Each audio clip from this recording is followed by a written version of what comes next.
Chairman, ഇത് ഒരു tender നടപടി പൂർത്തിയാക്കിയ ഒരു വിഷയമാണ്. അദ്ദേഹത്തിൻ്റെ റിക്വസ്റ്റ് വെച്ച് നമുക്ക് തെറ്റില്ല. ഇവിടെ ഇതൊരു അജണ്ട ഇട്ട് വരുമ്പോൾ ഒരു ടെൻഡർ വയ്ക്കുമ്പോൾ അതിൻ്റെ ടെൻഡർ നോട്ടീസ് നോക്കിയിട്ടാണ് അദ്ദേഹം ഇതിൽ പങ്കെടുക്കുന്നത്.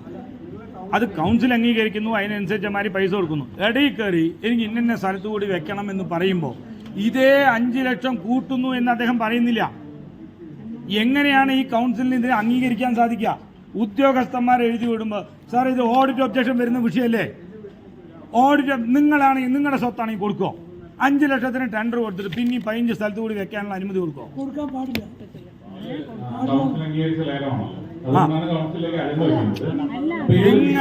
നിയമവിരുദ്ധമായ ഒരു കാര്യം എങ്ങനെയാണ് നിങ്ങൾ വെക്കുക?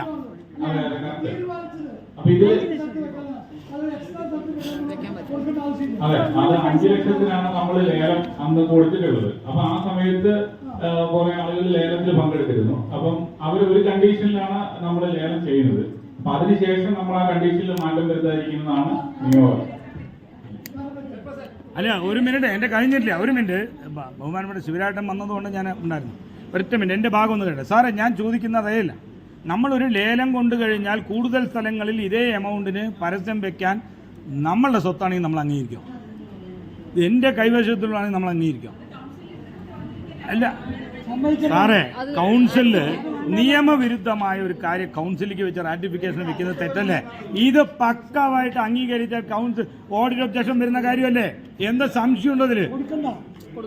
അതൊന്ന്. അത് മാത്രമല്ല, ബഹുമാനപ്പെട്ട സെക്രട്ടറി പുതിയതായതുകൊണ്ട് ശ്രദ്ധപ്പെടുത്താണ്.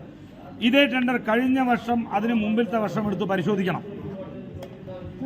ഇത് ടെൻഡർ എടുത്തിട്ട് പൈസ കെട്ടാതെ ആള് മാറി മാറി എടുക്കുന്ന ഒരു ടെൻഡറാണത്, അല്ലേ?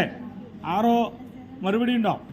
ഇതിന്റെ കഴിഞ്ഞ വർഷത്തിൽ സാറേ, അതായത് ഒരു മിനിറ്റ്, ചെയർമാൻ എന്നെ സംസാരിക്കാൻ അനുവദിക്കണം.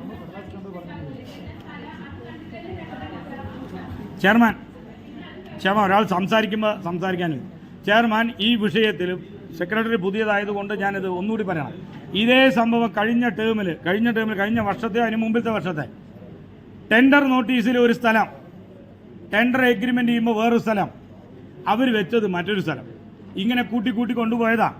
അത് ഇപ്രാവശ്യം ടെൻഡർ വെച്ചത് പക്കവായിട്ട് ഒരു പ്രശ്നമുണ്ടായപ്പോൾ നമ്മുടെ ഉദ്യോഗസ്ഥന്മാർ അത് ശ്രദ്ധിച്ചിട്ടുണ്ട്. അപ്പോൾ കൗൺസിൽ റാറ്റിഫിക്കേഷനോട് കൂടി ഇത് ചെയ്യാനായിട്ട് വീണ്ടും വരികയാണ്. കഴിഞ്ഞ പ്രാവശ്യം ടെൻഡർ എടുത്ത 23-24 ആണോ 22-23 ആണോ ഓർമ്മയില്ല, ഇതേപോലെ ടെൻഡർ എടുത്തിട്ട് പൈസ അടയ്ക്കാതെ പോയിട്ടുണ്ട്. അദ്ദേഹത്തിൻ്റെ കോയമ്പത്തൂർ അഡ്രസ്സ് ആയതുകൊണ്ട് നമുക്ക് RR നടപടിക്ക് പോലും പോകാൻ സാധിച്ചിട്ടില്ല എന്നാണ് എൻ്റെ പരിമിതമായ അറിവ്. അതുകൊണ്ട് ഈ ഫയൽ പരിശോധിക്കണം. ഈ എടുക്കുന്ന ആൾക്കാർ പാലക്കാടല്ല, കേരളം അല്ലെങ്കിൽ നമുക്ക് നടപടി പോലും എടുക്കാൻ പറ്റില്ല പറഞ്ഞാൽ ഇതൊക്കെ ഉള്ളൂ സാർ. ഓൺ ഫണ്ടിന് ഇതൊക്കെ ഉള്ളൂ പാലക്കാട് നഗരസഭയ്ക്ക്. ബാക്കി എല്ലാം പഴയ ബിൽഡിങ്ങാ.